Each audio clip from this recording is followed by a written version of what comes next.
सुप्रभात छात्रों, मैं आपकी हिंदी विषय की शिक्षिका पुनः रामचरितमानस में वर्णित बालकांड से लिया हुआ जो धनुष भंग है उस पर मैं पुनः चर्चा करूंगी। बचे हुए पद्यांश का मैं सस्वर वाचन एवं व्याख्यान बताऊंगी, तो बच्चों आप ध्यान देंगे। देखी विपुल विकल भय देहि, निमिष विहात कलपुषम तेहि। त्रिषित बारी बिन जो तनु त्यागा, मुए करहि का सुधा तड़ागा। का वर्षा सब कृषि सुखाने, समय चूक पुनिका पछिताने। अस जिय जानी जानकी देखी, प्रभु पुल के लखि प्रीत विशेषी। गुरहि प्रणाम मनहि मन किन्हा, तिलागव उठाई धनु लिन्हा। दम के उदामिन जिमि जब लायहु, पुनि नव धनु मंडल सम भयऊ। लेत चढ़ावत खैचत गाढ़े, काहू न लखा देखु सबु ठाढ़े। ते क्षण राम मध्य धनु तोरा, भरे भुवन गुनि घोर कठोरा। आगे देखेंगे, बहुत ही अच्छा छंद है। भरे भुवन घोर कठोर, रव रवि बाजित जि मारुग चले। चिक्कर ही दिग्गज डोल, मही अहि कोल कूरुम कलमले। सुरे असुर मुनि कर कान दिन्ने, सकल विकल विचारहि। कोदंड खंडेउ राम तुलसी, जयति वचन उचारहि। कोदंड खंड हम तुलसी, जयति वचन उचारहि। अब आप व्याख्यान पर ध्यान देंगे बच्चों कि देखी विपुल विकल भय देहि, निमिष विहात कलपसम तेहि। जब श्री रामचंद्र जी ने देखा कि सीता जी की विकलता अत्यधिक बढ़ती जा रही है, तो और उनकी विकलता इस प्रकार बढ़ रही है कि जो निमिष यानी क्षण मात्र का जो समय है वह उनके लिए युगों के भांति बीत रहा है, वह बहुत ही ज़्यादा अधीर हो रही हैं। तो तब वह सोचते हैं कि त्रिषित बारी बिन जो तनु त्यागा, मुए करहि का सुधा तड़ागा।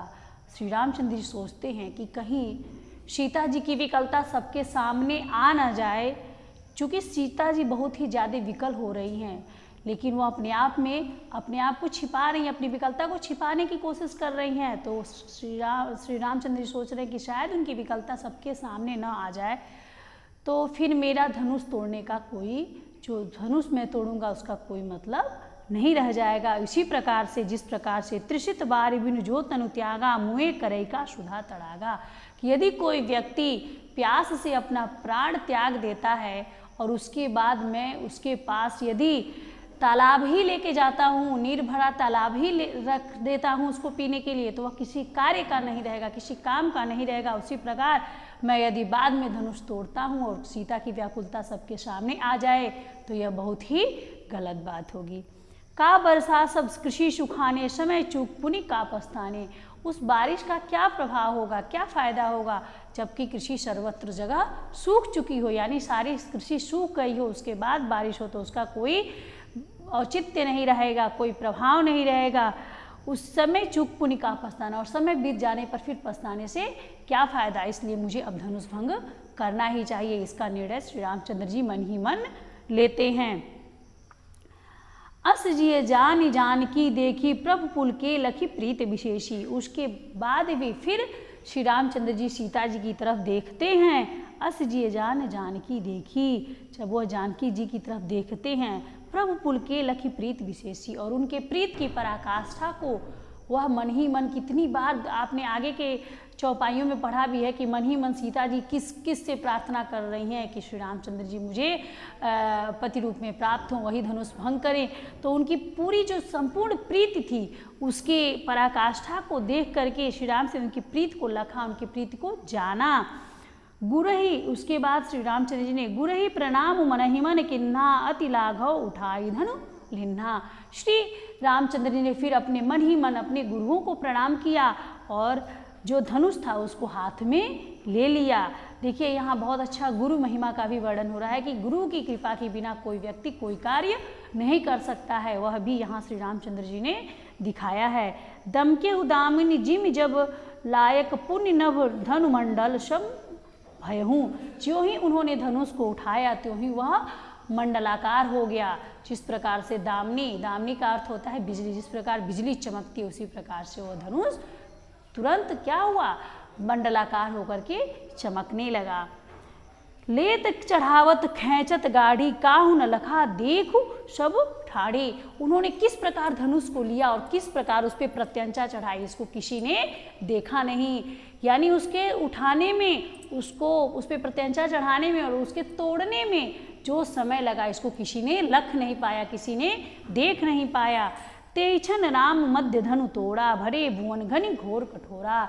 और त्यों ही श्री रामचंद्र मतलब उसके उठाते खींचते और तोड़ते इसको किसी ने नहीं देखा और तुरंत ही श्री रामचंद्र ने सबके मध्य में धनुष को ला करके रख दिया और सभी लोग भरे भुवन घनी घोर कठोरा। और पूरे भवन में, पूरे जो भवन था, जो जनक जी का भवन था, वह चारों तरफ घनघोर शब्द से गूंज उठा, क्योंकि धनुष टूटा था और वह धनुष कोई साधारण धनुष नहीं था। अब देखिए बहुत ही प्यारा एक छंद है। भरे भुवन घोर कठोर रव रवि बाज तज मारुग चले।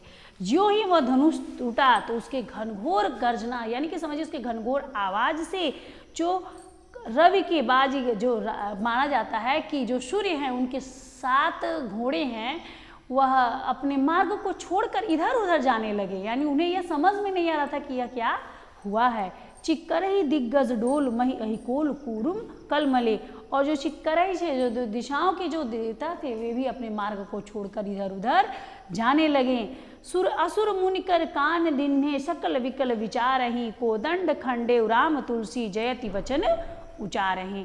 सुर असुर, जो सुर थे और जो असुर थे, मुनि जो थे, कान दिन्हे सकल विकल, वो सारे विकल होकर के विकलता की अवस्था में, भयभीत की अवस्था में चारों तरफ सोचने लगे कि ये कैसा आवाज़ है, ये कैसा कोलाहल है। चूँकि वह जो कोलाहल था वह पृथ्वी को भी अपने आवाज़ से इस प्रकार की पृथ्वी भी प्रकंपित होने लगी थी। कोदंड खंडे राम तुलसी जयति वचन उचारे। और जब लोगों ने यह जाना कि यह किसी और चीज़ की आवाज़ नहीं है बल्कि श्री रामचंद्र जी ने शिव जी के धनुष को भंग किया है, तो सभी लोग उसकी मुनि देवता जो भी थे वह पुष्प बरसाने लगे और श्री रामचंद्र की जय जयकार बोलने लगे। इस प्रकार बच्चों धनुष भंग शीर्षक का आज मैंने आपके साथ समापन किया। और अब आप इसमें ध्यान देंगे कि इसकी काव्यगत सौंदर्य कौन कौन से हैं। तो सबसे पहले हम लोग भाव पक्ष की तरफ देखेंगे। तो भाव पक्ष में बहुत ही मनोरम वर्णन सीता जी के विकलता का किया गया है। गुरु के महिमा का भी बहुत ही इसमें अच्छे से चित्रण किया गया है, जो तुलसीदास की लोक मंगल की भावना को परिदृशित करता है। उसके बाद आप आ जाएंगे कला पक्ष में। कला पक्ष के अंतर्गत आपका जो रस है इसमें ये श्रृंगार रस है। जो अलंकार है इसमें उपमा, अतिशुक्ति और अनुप्रास है। देखिए अतिशुक्ति स्पष्ट रूप से आपको दिखाई दे रहा है कि लेत चढ़ावत खैचत गाढ़े काऊ न लखा देखु सब ठाड़े, कि उस धनुष को उठाते खींचते प्रत्यंचा चढ़ाते किसी ने देखा नहीं, ऐसा होना असंभव है। इसलिए यहाँ आपका अतिशुक्ति अलंकार लग रहा है। और उसके बाद से आपका जो छंद है वह दोहा और चौपाई है। इस प्रकार बच्चों इस का मैंने सस्वर वाचन एवं व्याख्यान समाप्त किया। अगले वीडियो में मैं आपको वन पथ पर जो कवितावली से लिया गया है उस पर मैं चर्चा करूँगी। तब तक के लिए साधुवाद।